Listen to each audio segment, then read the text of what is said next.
Ainda estudando sobre o termo esta geração ou aquela geração do século I, nós temos que entender o seguinte: aquela geração, ela tinha uma culpa. Qual foi a culpa daquela geração? A geração daqueles judeus contemporâneos dos apóstolos, aquela geração contemporânea dos apóstolos, ela foi culpada por ter rejeitado o Messias. Mateus 11, 16 a 18, com destaque para esta palavra, esta geração. A quem assemelharei esta geração? É semelhante aos meninos que se assentam nas praças e clamam aos seus companheiros. E aí tem toda uma narrativa. Esta geração, se referindo aos judeus daquela geração. Mateus 12, 38 a 42, vai dizer o seguinte: então alguns dos escribas e dos fariseus tomaram a palavra dizendo: Mestre, quiséramos ver da tua parte algum sinal. Mas ele lhes respondeu e disse: uma geração má e adúltera pede um sinal. Vocês, geração má, geração perversa, vocês estão pedindo um sinal. E na continuação do texto vai falar sobre os ninivitas e que os ninivitas ressurgirão no juízo com esta geração, aquela audiência primária. Aquela audiência primária que o Senhor estava trazendo uma sentença de culpa. O público, a audiência que estava ouvindo aquilo, que estava ouvindo aquela sentença de condenação, era aquela geração. Como diz o texto, esta geração. Lucas 11, 29 a 30. Ajuntando-se a multidão, começou a dizer: maligna é esta geração. E no final ainda diz: esta geração, repetindo no verso 30 de Lucas. Mateus 12, 45. Assim acontecerá também a esta geração. Mateus 17, 17. Jesus diz: ó geração incrédula e perversa, até quando estarei convosco? Marcos 8, 38. Esta geração adúltera e pecadora. Mateus 21, 33 até 43. No final, em Mateus 21, 33 a 43, é todo um contexto de parábola e de sentença contra Israel. Vai dizer: eu vos digo, Jesus, eu digo a vocês, que o reino de Deus será tirado de vós, será tirado de vocês e será dado a uma nação que dê os seus frutos. Esta é a sentença do Senhor. Lucas 23, verso 27 a 30, vai mostrar em todo o seu contexto que uma grande multidão estava seguindo ao Senhor e Jesus, voltando-se para a multidão, como era de seu costume, de pregar para as multidões, ele diz: filhas de Jerusalém, não choreis por mim, chorai antes por vós mesmas e por vossos filhos. Porque eis que hão de vir dias em que dirão: bem-aventuradas as estéreis, e os ventres que não geraram, e os peitos que não amamentaram. Então começarão a dizer aos montes: cai sobre nós, e aos outeiros cobri-nos. Aquela geração, aquela audiência, Jesus estava pronunciando uma sentença de que eles pagariam um preço muito alto por sua rejeição. Interessante aqui, já começando a fazer uma analogia, em Lucas 23, de 27 a 30, há uma cena, há um cenário, há um quadro que as pessoas estão clamando para que morram, para não passar por esta grande tribulação, vamos chamar assim. Mas uma grande tribulação que aconteceu no ano 70, na destruição de Jerusalém. E se a gente começar a perceber por esta ótica de que a audiência primária, a proximidade do tempo, a proximidade dos eventos, nós vamos fazer comparações mais seguras de Bíblia com Bíblia. Quando a gente observa Lucas 23, de 27 a 30, faça uma comparação com Apocalipse capítulo 6, versos 16 até 17. E diziam aos montes e aos rochedos: cai sobre nós. Isso é Lucas. Isso é Lucas 23. Cai sobre nós. Escondei-nos. Que caem os montes e os rochedos sobre nós.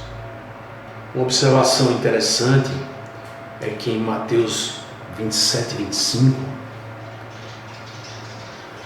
o povo que clamou pela condenação do nosso Senhor Jesus Cristo, eles disseram, o povo judeu daquela época, o povo disse: o seu sangue caia sobre nós e sobre os nossos filhos. Mateus 27, 25. Que o seu sangue caia sobre nós e sobre os nossos filhos. E de fato caiu. Há passagens que são menos observadas sobre esse contexto macro de condenação, de sentença sobre Israel no século I, e que às vezes foge de uma pesquisa, foge de um segundo olhar. No caso, 1 Tessalonicenses capítulo 2, versos 14 a 16, mostrando o seguinte: porque vós, irmãos, haveis sido feitos imitadores das igrejas de Deus que na Judéia estão em Jesus Cristo, porquanto também padeceste de vossos próprios concidadãos os mesmos que os judeus lhe fizeram a eles, os quais também mataram o Senhor Jesus Cristo, os judeus, e têm perseguido os discípulos. Esse texto está fazendo uma afirmação que quem matou o Senhor Jesus Cristo não foi, em última instância, o Império Romano. O Império Romano foi a execução legal, mas que foi altamente incentivado, estimulado e impulsionado pelos judeus. Os judeus mataram o Senhor e os seus profetas e também causaram grande perseguição à igreja primitiva. E ainda 1 Tessalonicenses 2, 14, 16 vai dizer que no final a ira de Deus caia sobre eles até o fim. Essa ira de Deus caia sobre eles. Essa ira de Deus caiu e destruiu o que eles tinham de mais precioso naquela época, que era o templo. A ira foi derramada, a ira caiu. E aqui o texto diz que a ira caia sobre eles até o fim. Mas que fim é esse? O fim de 2.000, 3.000, 5.000 anos? Não. Sobre aquela geração. Outra sentença está registrada em Atos, capítulo 3, versos 13 a 15. O Deus de Abraão, de Isaque e de Jacó, o Deus de nossos pais, glorificou ao seu Filho Jesus, a quem vos entregaste, a quem vós entregastes. Vocês, judeus, entregaram o Senhor perante Pilatos, tendo Pilatos determinado que ele fosse solto. Os judeus impulsionaram, incentivaram e exigiram a condenação. E o texto de Atos, capítulo 3, ainda vai dizer: vocês negaram o santo e o justo. Vocês mataram o príncipe da vida. Também, em Atos, capítulo 5, verso 30 a 32, vai dizer que o Deus dos nossos pais ressuscitou a Jesus, a qual vós matastes. Vocês mataram. Uma declaração para aquele povo daquela época. Vocês, judeus do primeiro século, vocês mataram. Atos 5, 30. E aqui resumindo, o fato dos judeus do primeiro século terem rejeitado e matado o Senhor, eles mataram o Messias prometido, fez com que eles fossem descritos no Novo Testamento como filhos do diabo e assassinos. Confira isso em João 8, 42 a 44. Eu faço questão de ler esse texto. João 8, 42 a 44.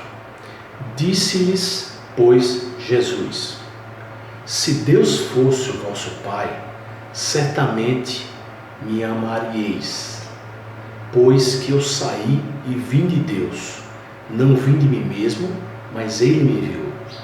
Porque não entendeis a minha linguagem, por não poderes ouvir a minha palavra. Vocês, judeus do primeiro século, não todos, porque muitos judeus já eram cristãos, já seguiam a Cristo, vós tende por pai o diabo, e quereis satisfazer os desejos do vosso pai. Ele foi homicida desde o princípio, e não se firmou na verdade, porque não há verdade nele.